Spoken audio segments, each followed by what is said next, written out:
Kathy Vick, Deeply Awake. And I want to title this piece, The Fence is Real.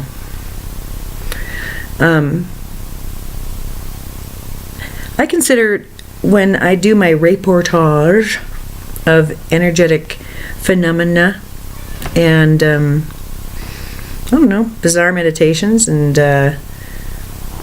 anomaly that have occurred to me, as well as my take on energetic phenomenon that I am aware of in my mind's eye, that this is also a form of channeling. Why would I consider it channeling rather than just a dorky video diary? Well, I don't usually talk about what I know consciously. I don't necessarily cup to what I'm capable of with everybody, or indeed with anyone. They wouldn't believe it. That's what I always told myself. Then I started writing. And there are a few who believe it. Isn't that nice? What a surprise. I learned a long time ago when I was in my training with the teachers. Really, since I was a kid. It was just amplified by the teachers. That a big part of daily life is energetic management. And the choices that one makes are also about energetic management. And who you hang with is pretty much those are like the building blocks of reality. And of where your reality goes. Who are you willing to let in? Who are you willing to keep out? Who do you say yes to? What do you say no to? What can you tolerate? And what can't you tolerate? So I'm careful. And I never really give myself a whole lot of credit for that, because it makes for a lonely life. But, there's a reason for it. I tend to get ill. And I'm not very well around certain people and certain mentalities. If I have to do it for a paycheck, well then, that's what's called spiritual weightlifting. And that's all that is. I don't consider it karma. It's being strong enough to handle other people's difficulties with grace and help them see a different way. That's what I get paid to do. Always have. It's less about the treatments and potions. So, still, there's no fence. My job is to come in here and love everything, to find a way to have peace with everything, to tolerate everything, to be okay with everything, to say yes to everything. And I've seen it. I've seen a couple of mechanisms that I want to talk about. So hang with me if you're into that kind of thing. The first being, this has been a time of about 3 days of being in really, really in the shit. The really dark, sticky stuff. I don't know how I found myself there. Just boom, there it was. And it was so hard to get out of. And I could feel when it was starting to happen. And when I'm in that place, my energy just turns in, and I'm in a real guarded position and coursing with anxiety and desolation and futility and regret and just and fear and projection of barrenness into the future and all kinds of just so thick, so sticky, really hard to get out of. And the thing is that when you're in that consciousness, whatever consciousness you're in is going to give you feedback to further perpetuate the consciousness. But here's the trick. That particular consciousness, which I contend is, you can call it depression, you can call it existential angst, you can call it the human condition, you can call it low consciousness of fear and dread. Call it what you want. But haven't you been there when you just think that there's no way out? And that's why I want to bring up this fence and this election. Doesn't that what this election tell you in no uncertain terms? And the pipeline and all the other crap that's going on? Yeah, there's no hope. There's no way out. This is just unsolvable. Oh, well, good. That's what the dark wants you to think. Right on. It won. Yet again. Yay! 'Cause it really comes down to what is your little vehicle pumping out into the environment. For the time that I was deep in the shit, they'd come to me, and it was very plain. It was like they were just pointing out an orderly, clear thesis on a single piece of paper, and it was very lovingly said, really, reality comes down to what you focus on. This is a focus-driven reality. Look at where your focus is. Look at how you feel. It's about focus. Okay, great. So it's been a period of rocking out of that.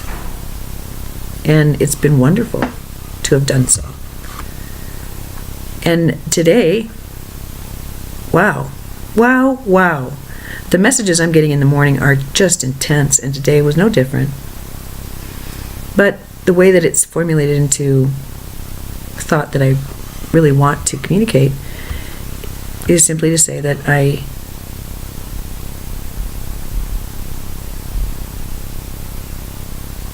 acknowledge that the fence is real. I didn't want to believe it. I really didn't want to believe that people would willingly make choices such as the ones that they are gleefully, defiantly, angrily, desperately making this political season. I didn't want to believe it. And surely in my experience, I've never encountered anyone who physically, actually, honestly voted for Reagan. And I think maybe one or two people who voted for W. Bush. Not many. But wow. Up close and fucking personal. Yeah. These people who really think this is a really great way to go. Either one of the candidates, really. Yeah. Right here. Right now. The fence is real. So what do I do with that? Because for a long time, I think that, it's really easy to just get despondent. It's really easy to just sink into an old soul fatigue that is delicious. It makes it hard to engage in daily life with any kind of zeal, but it's delicious because it's well-founded. This is just highly distressing and disappointing. The people have sunk to this level of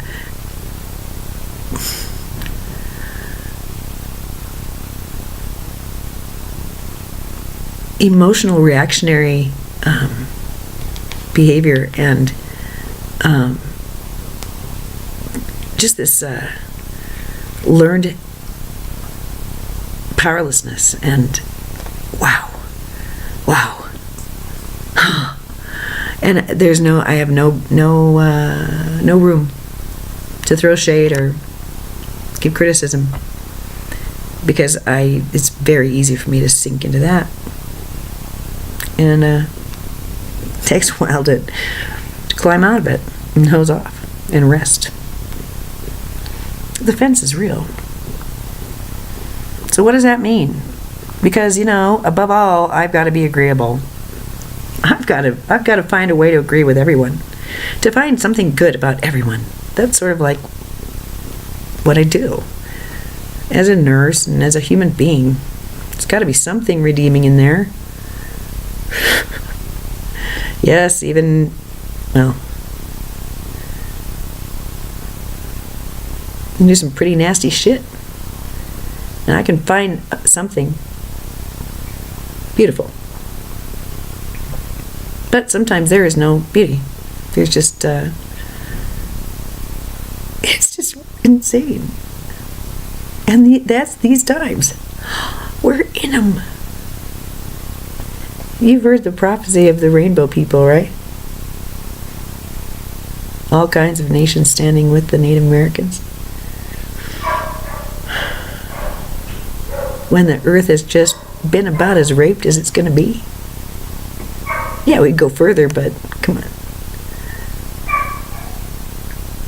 The Rainbow Tribe.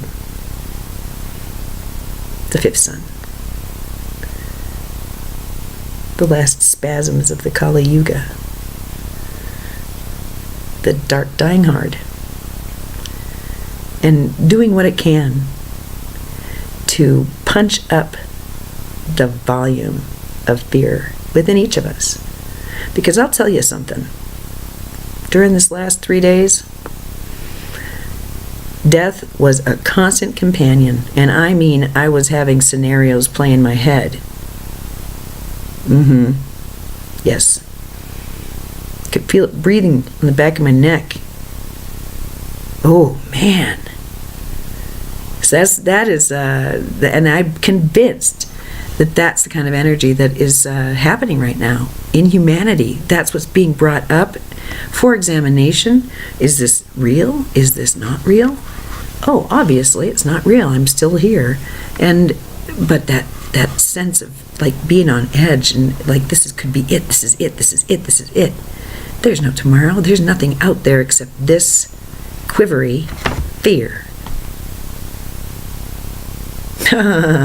Gee, neato Frito. But, there's something that I had forgotten. Being that this is a free will planet, do you think it's just the Pleiadians here? No. Nope. I haven't talked about it. I only have told one other soul, all I know. And I've stayed really, really very clear of this topic on these tapes and in my writing, consciously.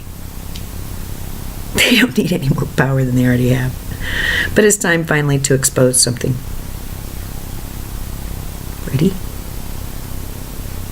13, we're gonna do it by you.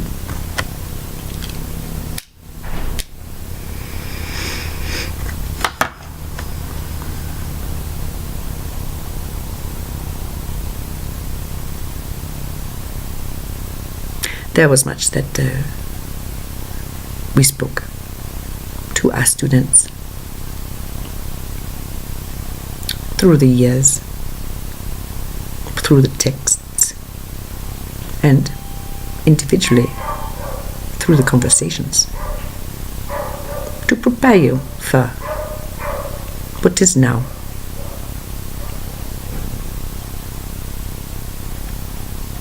So much part of your daily conversations and work.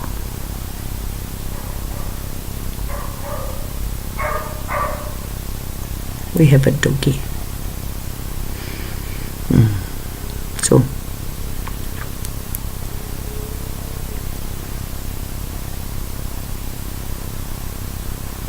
we always said there will come a time, the time of fencing will be over. And it's true. There won't be for you. Was not well integrated physically and was a little bit like a consciousness cloud who would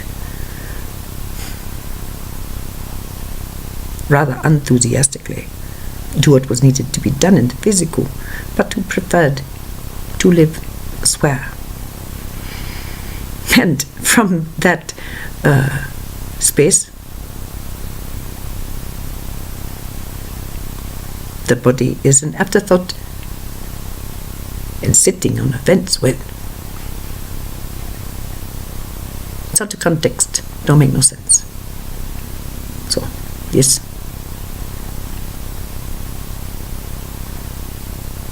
Love. All. Accept all. Understand all. Come to terms with all. See good in all. See benevolence in all. All.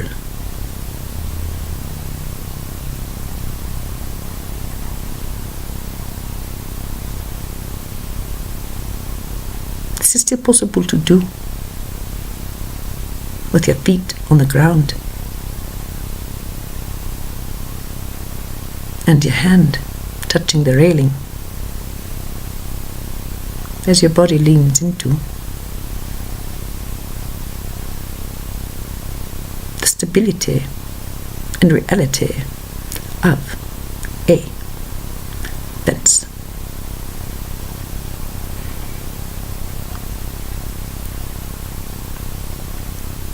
It comes down to this. What do you believe is true?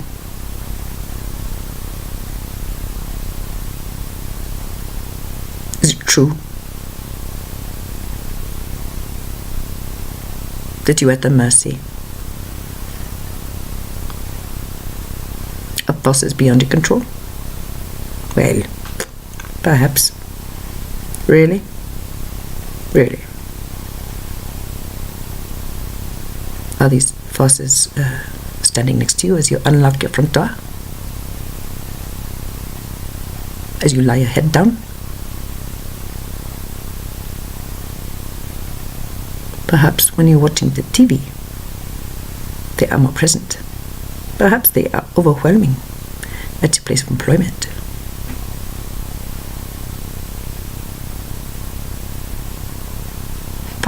Being bipolar or manic, many energetic masters are simply quite sensitive, without a language to explain what it is they are sensing. So, we are saying it truly is okay to say no at this point.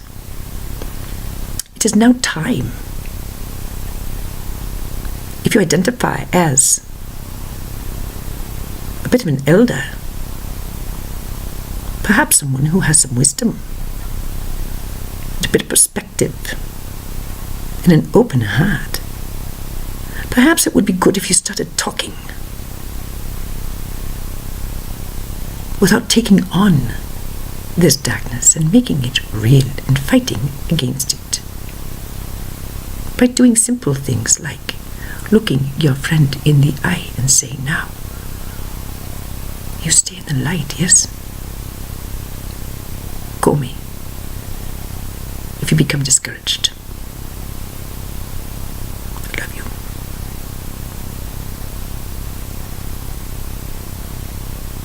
Pointing out to another an escape hatch standing right there that you know of, they do not. Ha! Suddenly, the prison cell is no more. You do this for each other. Are you able to do this for another when in their presence that has been consumed with great terror for the future? For the health, perhaps? For the safety? For the sense of dignity?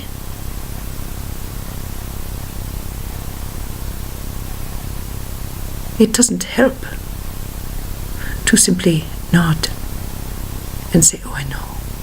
Oh, I know. I know. Not anymore. The time of fence-sitting has ended. And it's fine, dear ones, to declare yourselves. At least to yourself. So we talk about how we got out of the funk.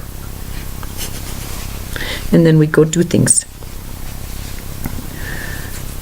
First, yes, what are you focusing on, dear one?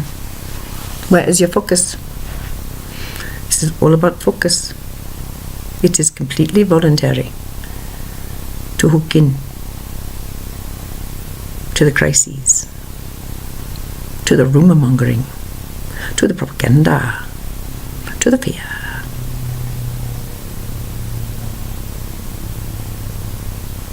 Where is your focus? We close by telling you what we told her over 20 years ago.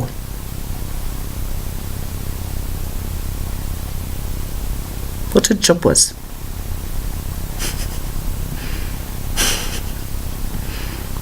It's quite simple. And we suggest, being that it's 21 minutes in, perhaps you, dear one, also have so simple a job and can perhaps relinquish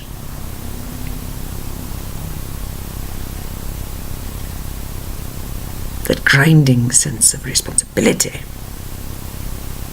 and sacrifice that comes with offering oneself as a sacrifice.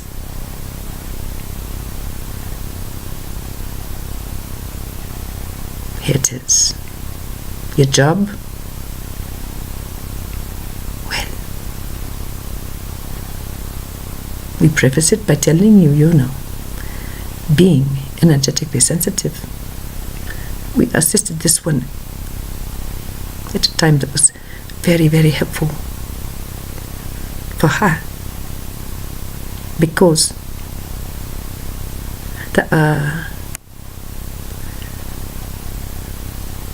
with increase in sensitivity, physical, emotional, soulic symptoms which occur around certain consciousnesses. And if these consciousnesses become too invasive, it is not good for this one. And it is an invasive consciousness that we are talking about. Quite invasive. Consumptive. Greedy. Unskilled. And she say, I find myself in places that are so dark. And I can feel it. And I don't like it.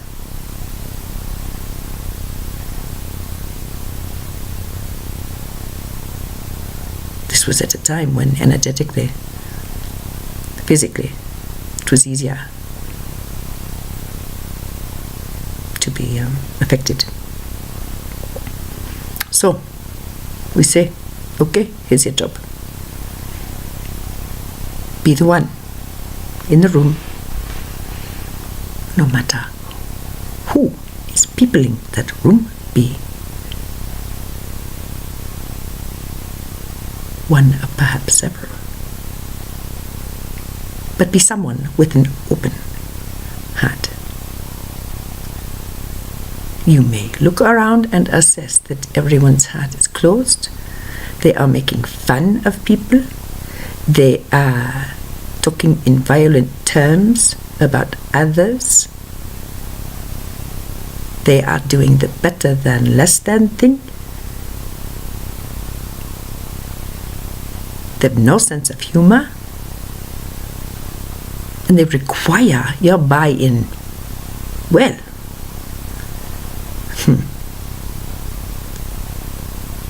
offer that beautiful gift of silence and sit there with an open heart. Well, quite paradoxical advice, don't you think? Doesn't this seem like the perfect kind of people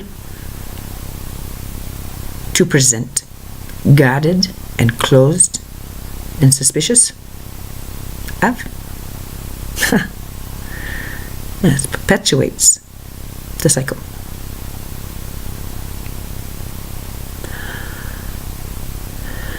Breathe deeply and let your awareness settle into your chest. Imagine a deep emerald green that glistens.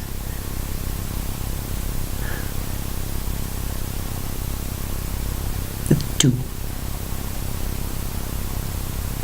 and a shaft of sun.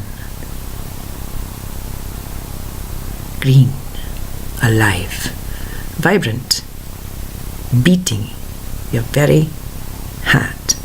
What does the heart do? It pumps the blood.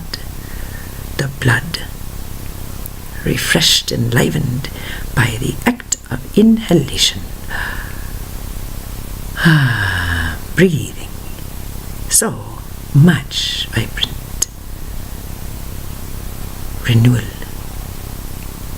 into the blood, which is then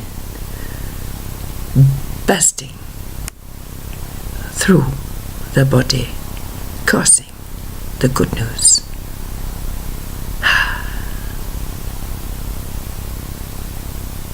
Be the one in the room with an open heart. Want to know why? Sink ye into your heart and watch these false equivalences.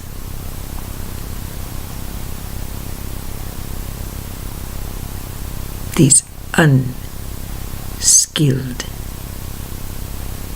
petty tyrants.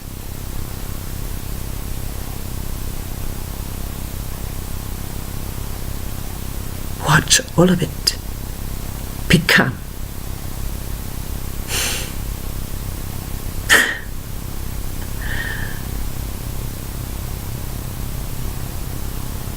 the babbling of children.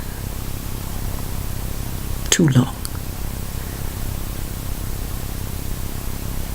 in positions of authority, and that is all. Hard not to have compassion.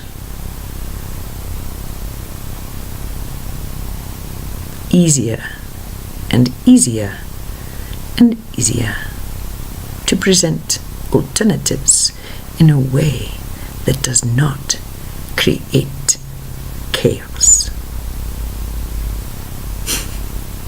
Because you know the dark, well, there are some little things you need to know about the dark, okay? You ready?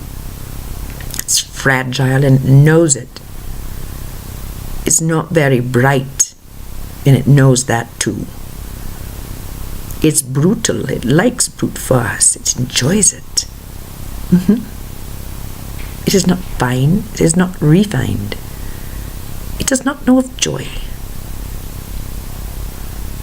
It does not know of a turn of a phrase.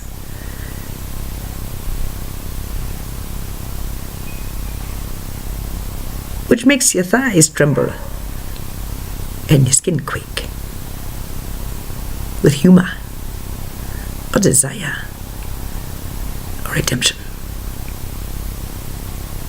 It is a brute force and not bright. It is dark. It is slow. It isn't very bright, and it knows it. It knows what it's up to. It knows secrets.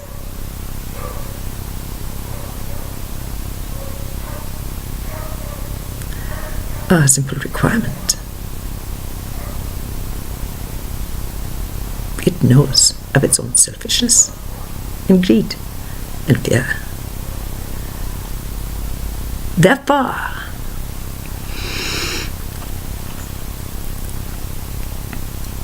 it requires buy-in of all involved. If there's even one person who says, for some reason this is not making no sense, you get a whole bunch of people looking in the face of this darkness saying, no.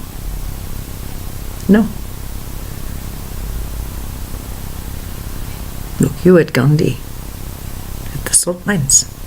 Look you at the Native Americans praying in the water.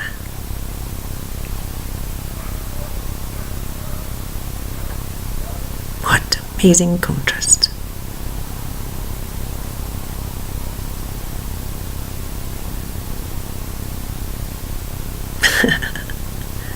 And what a false argument that is consuming the minds and hearts of Americans this weekend and in the next couple of days. When you are in your heart, there is much that looks like nonsense, feels aggressively, as if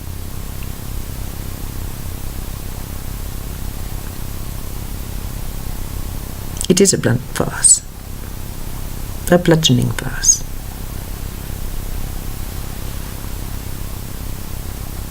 We ask you to stay in the light by remaining in your heart. And you know what we are doing here? We're asking you, really, as you're imagining this beautiful open heart, could you please, just close your eyes for a moment. Let the seconds pass and be thinking about how beautiful this act is. So,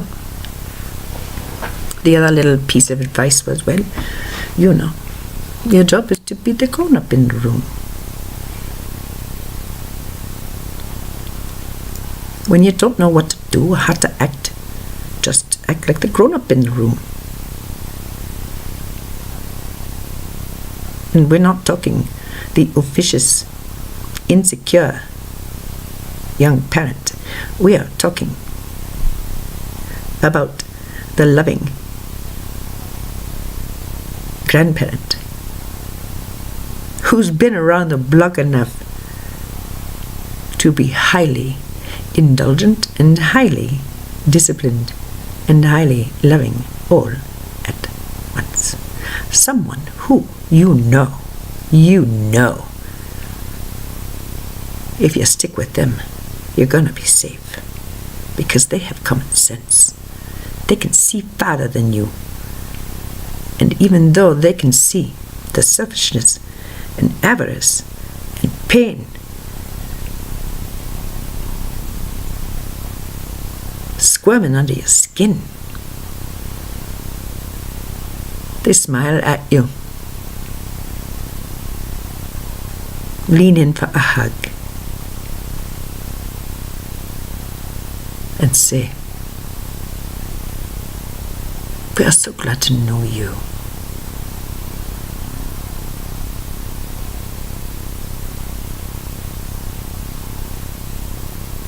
Consider the lily. Consider the flowers in the field.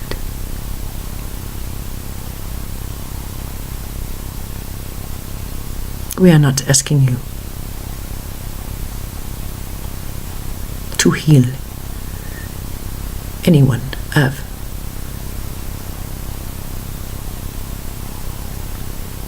the physical, emotional, mental, or soulic illnesses,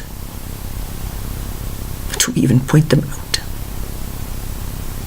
Simply be the one who has an open heart and start with yourself.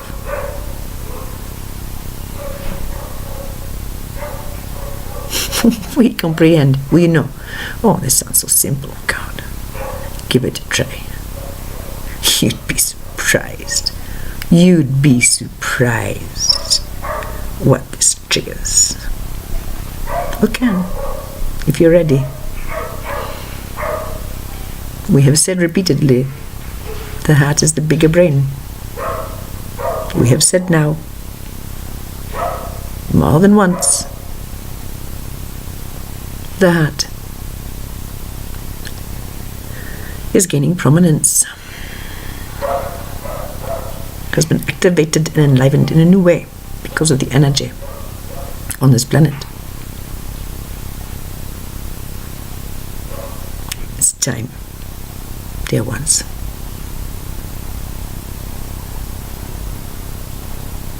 If you have an open heart, if you are the grown-up in the room,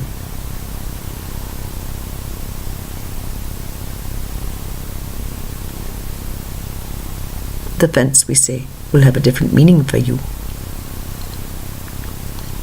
Simply a boundary of one set of possibilities and another, of a slow-moving, imprisoning, self-perpetuating, and needy, energetic, separated by a fence.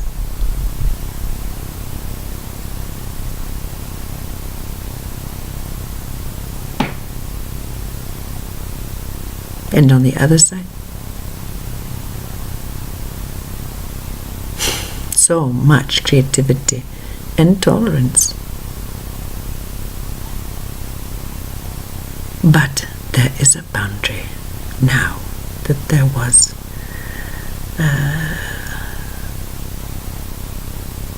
no evidence for.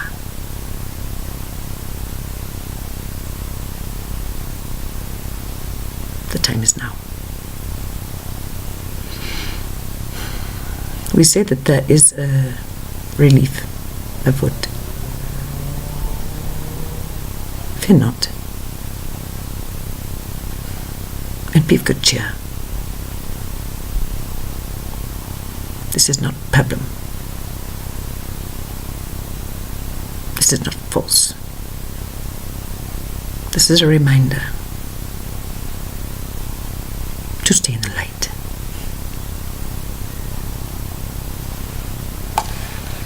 Say that.